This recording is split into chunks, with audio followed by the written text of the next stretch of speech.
Hola, ¿qué tal? Soy José Caxirecuba. Eh, en esta oportunidad vamos a proceder con la cuarta clase con respecto a la contabilidad, punto cero. Eh, Muy bien. En la clase pasada estaba mencionando algunos puntos importantes dentro del marco conceptual, que eran los conceptos primordiales que primaban. Vamos a ordenarlos un poquito. Cuando hablamos de marco conceptual, primeramente estamos ante cuatro capítulos. Es decir, el marco conceptual de la información financiera contiene cuatro capítulos. Muy bien. El primer capítulo que se puede estudiar es el objetivo de la información financiera con propósito general. Y aquí mencionamos un poquito acerca de la contabilidad, ¿no? Precisamos el concepto de la contabilidad, precisamos para qué sirve esa información financiera, a quién le es útil. Bueno, la información financiera le es útil a los usuarios, ¿no? Los usuarios sobre esa información financiera que tienen toman decisiones financieras y económicas. Eh, Como por ejemplo, ¿cuál? Decisiones de inversiones, de financiamientos, préstamos, etcétera. Muy bien. Eh, Pasando al segundo capítulo, dice la entidad que informa. Hasta el momento, el Consejo Normativo Internacional de Contabilidad, denominado como JASB, eh, aún no ha precisado el contenido del capítulo número 2, por lo tanto está pendiente. Eh, entonces, vamos al capítulo número 3. Antes de pasar al capítulo número 3, en el cual se presentan conceptos muy importantes, es bueno precisar que el capítulo número 4 ya lo hemos mencionado en el video anterior, en el cual hablábamos de conceptos de los estados financieros, ¿no? El capítulo número 4 se llama El marco conceptual, y en este se puede apreciar los conceptos de el estado de situación financiera y también cuáles son los elementos más importantes, ¿no? Bueno, los elementos, en el cual recuerden los elementos siempre: activos, pasivos, patrimonio neto, gastos, ingresos. Son los elementos principales dentro de la contabilización de cualquier transacción financiera dentro de una empresa. Muy bien. Bueno, eso ya lo mencioné en las clases pasadas. No hay más que mencionar un poquito acerca del reconocimiento. Tanto los gastos como los ingresos deben reconocerse en el momento adecuado, al igual que los activos y pasivos. Bueno, el reconocimiento se hace cumpliendo el principio base, que es el devengado, ¿no? Una vez que tú cumples el principio del devengado, puedes reconocer cualquier transacción. Muy bien, ahora sí, volvemos al punto principal, el capítulo número 3, para terminar con el marco conceptual, que no es tan amplio que digamos, ¿ah? Lo he vuelto a leer en su totalidad y hay conceptos muy importantes. Muy bien, el capítulo 3 se llama Características cualitativas de la información financiera útil. Muy bien, aquí menciona la palabra características cualitativas. Entonces, por ende, se puede apreciar que dentro de ese marco conceptual van a haber algunos conceptos que de alguna manera ayudan a entender los estados financieros bajo una perspectiva cualitativa, es decir, a poder dar a entender la real utilidad de estos estados financieros. Ahora, muy bien, uno de los principios más importantes que menciona este capítulo número 3 es el principio de la relevancia. Muy bien.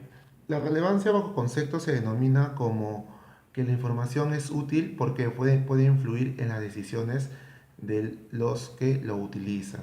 Esto es relevancia, es decir, la información tendrá que ser de todas maneras relevante, es decir, la información que se presenta dentro de los estados financieros siempre va a tener que cumplir un principio de relevancia.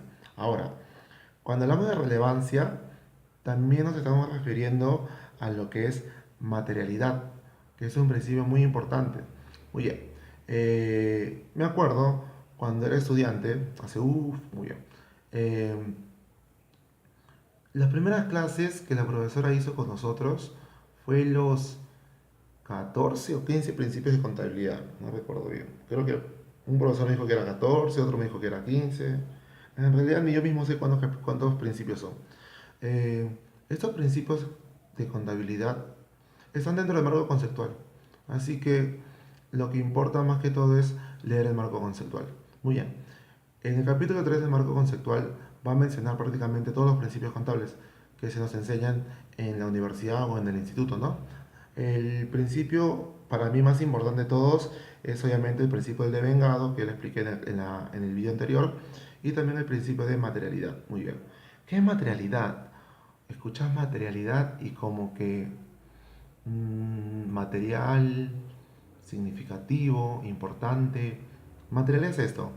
Materialidad es alguna forma de distorsionar o cambiar las decisiones de los usuarios financieros. Es decir, algo será material para cada entidad, ojo, solamente será material si es que el cambio brusco en algún concepto o en alguna partida, por decirlo así, cambia. Si ese cambio brusco cambia la decisión o cambia la perspectiva de los usuarios a los estados financieros, es material. En conclusión, ¿cuándo algo va a interferir en las decisiones de los usuarios? Recuerden, usuarios, SUNAT, proveedores, bancos, accionistas, entre otros. Muy bien. ¿Cuándo algo va a interferir o va a, digamos, cambiar la decisión de esos usuarios? Sencillo, cuando algún importe en los estados financieros cambie. Por ejemplo, ¿qué pasaría si yo soy banco y veo los estados financieros de una entidad? Esa entidad me trae sus estados financieros, su información financiera y yo banco la empiezo a analizar, ¿no? Muy bien. Dentro de su información financiera yo veo que tiene deudas por obligaciones financieras, es decir, deudas con otros bancos en 50.000, por decirlo así. Muy bien. Entonces yo empiezo a evaluar, ¿le presto el dinero o no le presto el dinero? Digamos que la empresa mueve más o menos unos 2 millones de activos fijos. No, 2 millones no, mucho es. Unos 200.000 en activos totales. Quiere decir que el 25% es obligación financiera dentro de los pasivos, ¿no? Muy bien. El banco va a analizar la capacidad de pago, los requisitos indispensables para otorgar el préstamo, ¿no? Y digamos que califique como una empresa a la cual sí le puedes otorgar dicho préstamo, ¿no? Muy bien. Pero ¿qué pasaría si el contador viene en esos momentos y dice, espera un momento, me olvidé de registrar una transacción? ¿Sí? Voy a registrar una transacción y te vuelvo a dar mis estados financieros ya corregidos. Muy bien. Esa transacción que olvidó registrar es un préstamo a otro banco que también solicitó. Digamos que solicitó un préstamo por, no sé, 50.000 soles más. Y ese préstamo es producto de una deuda distinta a la que tiene con este banco. Entonces quiere decir que los pasivos que va a mostrar esa empresa van a ser mucho mayores. Es decir, la deuda financiera que tiene con otros bancos es mucho mayor. Entonces, ¿el banco tomará la misma decisión que tomó al inicio? Es muy probable que no. Es muy probable que no. ¿Por qué? Porque significativamente el importe de deuda se duplicó. Se duplicó prácticamente, es decir, estaba en 50.000, ahora es 100.000, se ha duplicado.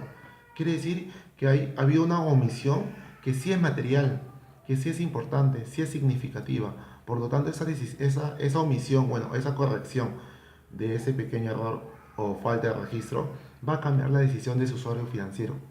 Ya no va a ser la misma ya. Por lo tanto, esa corrección sí es material o dicha omisión es material. Pero ¿qué pasaría si venía el contador y decía lo siguiente? Espérame, me he olvidado de registrar una transacción y esa transacción también es un préstamo con un banco, pero solamente por 1.000 soles nada más. Era un préstamo a corto plazo, 1.000 soles nada más. Bueno, 50 más 1.000, 51.000. No va a haber un cambio tan importante, ¿no? Por lo tanto, aquí vemos que este cambio no es material. En conclusión, ¿qué es material? Material es el importe que cambia en los estados financieros, el cual influye en la toma de decisiones. O sea, el estado financiero puede cambiar, pero lo importante es que influya en la toma de decisiones. ¿Y cuándo va a influir en la toma de decisiones? Cuando sea un importe significativo. Ahora, cada empresa va a establecer cuánto es el importe mínimo de materialidad. Eh, Me atrevería a decir que para mí, a mi conclusión y a mi criterio, un importe material sería que al menos tenga un 5% del total de los activos. si el total de sus activos cambia un 5% por lo menos, yo puedo decir que de alguna manera las decisiones que van a tomar los usuarios financieros frente a este cambio va a ser distinta a la que hubieran tomado al inicio. Por lo tanto, la materialidad es eso, ¿no? Es la importancia que tiene una corrección, por decirlo así, o un importe dentro de los estados financieros. Ahora, no estoy precisando al detalle el concepto de materialidad, solamente lo estamos explicando a un modo general. Cuando llevemos la clase de NIF, para los que llevan contabilidad avanzada y ya saben más o menos la dinámica contable, la naturaleza de las cuentas, ciertas NICs y solamente quieren profundizarla, ahí vamos a ver cuál es el estudio correcto de la materialidad y lo voy a explicar con mucho más detalle cuando explique la NIC 8. Ahorita solamente lo he explicado a nivel de ejemplo, a nivel de concepto básico, como sea más fácil para entender al alumno, ¿no? Muy bien. Ese es el concepto de materialidad. Luego existen otros conceptos como representación fiel, el cual menciona que la información financiera tiene que ser completa, neutral, libre de errores, tiene que cumplir estándares, el cual represente informar todo lo que ha sucedido en una empresa. Ahí vamos a analizar una palabra muy importante, que es la relevancia, y también revelar. Revelar significa mostrar, ¿no? Tienes que mostrar exactamente lo que ha pasado dentro de la empresa. Tú no puedes mostrar los estados financieros solamente para satisfacer las necesidades del usuario, ¿no? Qué fácil sería para mí poner un estado financiero en el cual tengo mucho efectivo, tengo pocas deudas y así prácticamente pueda calificar para cualquier préstamo a cualquier banco, ¿no? No funciona así la contabilidad. ¿Se puede hacer? Claro que se puede hacer. Existe formas de reclasificar cuentas o mover las partidas dentro de los estados financieros y poner tus estados financieros de una manera tan atractiva, ¿no? Entonces, la contabilidad muestra uno de los principios, el cual es representación fiel. En conclusión, tiene que mostrar la información que es correcta, la que sea. Por más que dentro de esa información muestres pérdidas, muestres, digamos, una situación desfavorable, pero es tu situación actual. Muy bien. También vemos un principio llamado comparabilidad. La comparabilidad es que tus estados financieros que tú vas a formular tienen que ser de alguna manera comparables con los estados financieros de otro año, ¿sí? Y también al mismo tiempo que esos estados financieros puedan ser comparables con otros estados financieros de otras empresas. ¿A qué me refiero? Mediante el marco conceptual vamos a poder ver que los estados financieros van a ser estandarizados. ¿Qué quiere decir? Que tú vas a seguir cierto orden en la manera en que tú vas a presentar tus estados financieros. Hay 4 estados financieros, como yo le había mencionado, y esos 4 estados financieros tienen que cumplir requisitos mínimos para su preparación. Yo no puedo, digamos, en un estado financiero que es el estado de situación financiera, por ejemplo, poner los gastos. Es imposible que exista eso. No quiero decir que cuando hablamos de comparabilidad significa que yo tengo que ordenarlo cada partida tal y como los estados financieros, digamos, de otra empresa. No, yo lo puedo ordenar según la disposición que la empresa ponga. Es decir, cada empresa pone el orden, ¿no? Pero hay un orden estandarizado en el cual muestra los estados financieros, principalmente el estado de situación financiera, en base a su liquidez, ¿sí? La comparabilidad también menciona que los estados financieros que tú elaboras un año pueden ser comparables con los estados financieros que elaboraste el año pasado. Quiere decir que sean prácticamente homogéneos en su preparación.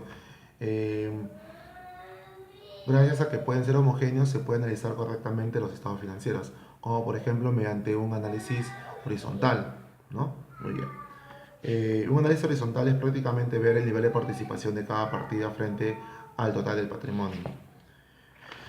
Qué más vemos aquí? Vemos el principio contable de verificabilidad. Verificabilidad. Disculpen el término, no lo había leído bien.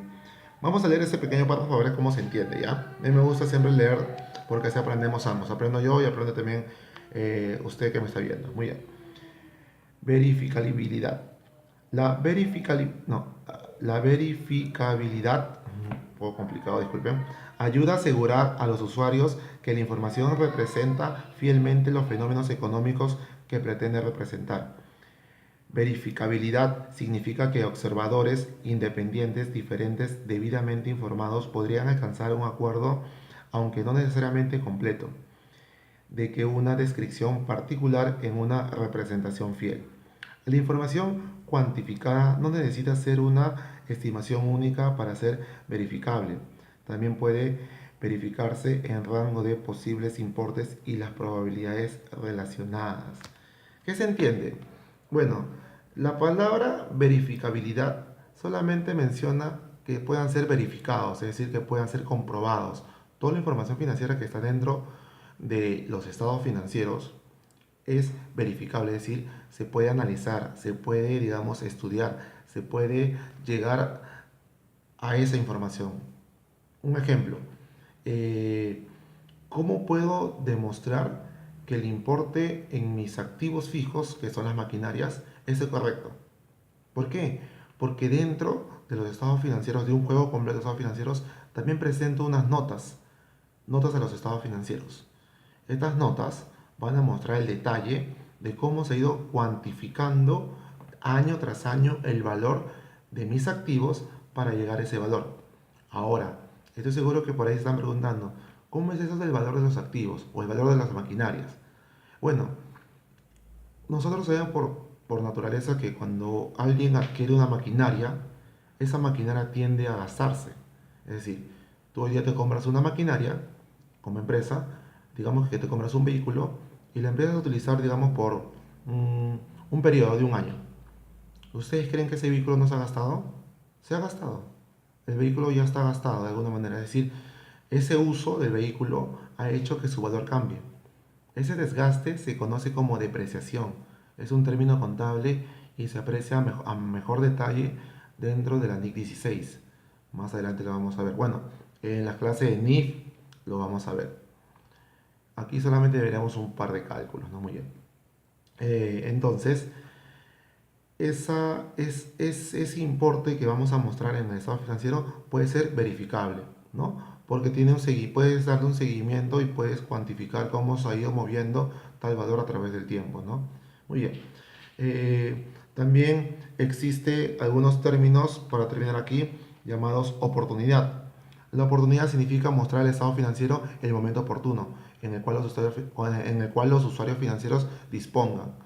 Tiene que ser capaz de influir de alguna manera en las decisiones. ¿Qué quiero decir? Muy bien, significa que al momento que los usuarios financieros mm, quieran tener la información financiera, la entidad tiene que ser oportuna, es decir, tiene que decir lo siguiente: acá está el estado financiero que necesitas para tomar una decisión. Sencillo. Eh, de manera obligatoria, los estados financieros tienen que formularse en cada periodo, al 31 de diciembre de cada año. El periodo prácticamente es un año. Entonces, cada fin de año el contador ya tiene que tener en la cabeza que tiene que elaborar los estados financieros, ¿no? Muy bien. Esta elaboración de estados financieros tiene que ser oportuno, es decir, tiene que estar presentes en el momento adecuado, en el momento solicitado. Bueno, luego existe un último concepto que voy a mencionar, el cual se llama, bueno, último principio, el cual se llama comprensibilidad. Vamos a leer un pequeño párrafo nada más. Dice lo siguiente: la clasificación, caracterización y presentación de la información financiera debe ser de forma clara y concisa, el cual la hace comprensible. Su propio nombre lo dice todo, ¿no? Dicha información tiene que ser comprensible. Muy bien, solamente quiero terminar este vídeo mencionando lo siguiente. La información financiera es comprensible porque yo soy contador, yo puedo comprender la información financiera que tiene una empresa en otro país. Sí, por más que el texto esté en otro idioma, los importes y la estructura de un estado financiero siempre va a ser la misma. Es decir, cada país va a emitir su estado de situación financiera, por más que las partidas estén de otra manera ordenadas, solamente va a tener los elementos de activos, pasivos y patrimonio neto. ¿Sí? Y dentro de los activos, esas partidas de activos, todas esas partidas van a demostrar que existen beneficios económicos. Dentro de los pasivos, todas las partidas van a demostrar que existen obligaciones. Entonces, eso es comprensibilidad. Un contador está apto para poder comprender los estados financieros de cualquier país, sin ningún problema, porque la contabilidad se hace de manera global, es decir, cumple estándares de globalización en su preparación. ¿Por qué? Porque existen las normas internacionales de contabilidad y el marco conceptual. Muy bien, eso era todo acerca del marco conceptual. Entonces, el marco conceptual me ayuda a determinar por qué es importante la información financiera, quiénes son los usuarios de los estados financieros. En el capítulo 2, bueno, menciona lo siguiente, ¿no? Menciona que la entidad que informa, aún no se ha elaborado dicho capítulo, pero asumo que van a poner ahí contenidos de cómo la entidad debe mostrar los estados financieros, es decir, cómo la entidad debe poner a disposición de la información financiera. En el capítulo 3 menciona las características cualitativas, el cual ya lo hemos visto. Hay principios de relevancia, materialidad, está también la representación fiel, comparabilidad, verificabilidad, oportunidad, comprensibilidad. Y por último, el cuarto capítulo habla sobre el marco conceptual en general. Dentro de este estamos hablando de la situación financiera y los elementos, ¿no? Los, los activos, pasivos, patrimonio neto, gastos, ingresos, ¿no? Eh, También habla acerca del reconocimiento, de que bueno se debe reconocer activos, pasivos, gastos, ingresos. Recuerden que debe seguir el principio del devengado, que es el momento oportuno, el momento adecuado en el cual tú tienes que registrar una transacción, ¿no? ¿Por qué debes registrar dicha transacción? Porque ya se ha realizado. Y también hay un último principio que me estoy olvidando. Hipótesis de negocio en marcha. Dice lo siguiente, bueno, ya, sencillo.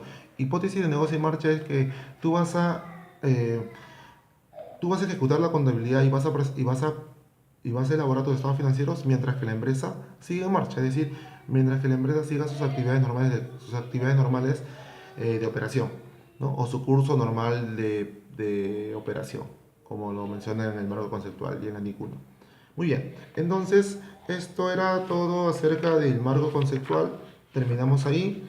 Eh, la siguiente clase de contabilidad punto cero, que es la clase número 5, voy a tratar de aplicarlo en Excel. Vamos a ver la dinámica contable de los elementos de los estados financieros. Cómo se contabiliza un activo, un pasivo, un gasto, un ingreso, patrimonio neto, etcétera. ¿Sí? Bueno, eso sería todo por hoy. Nos vemos hasta la otra oportunidad. Saludos cordiales.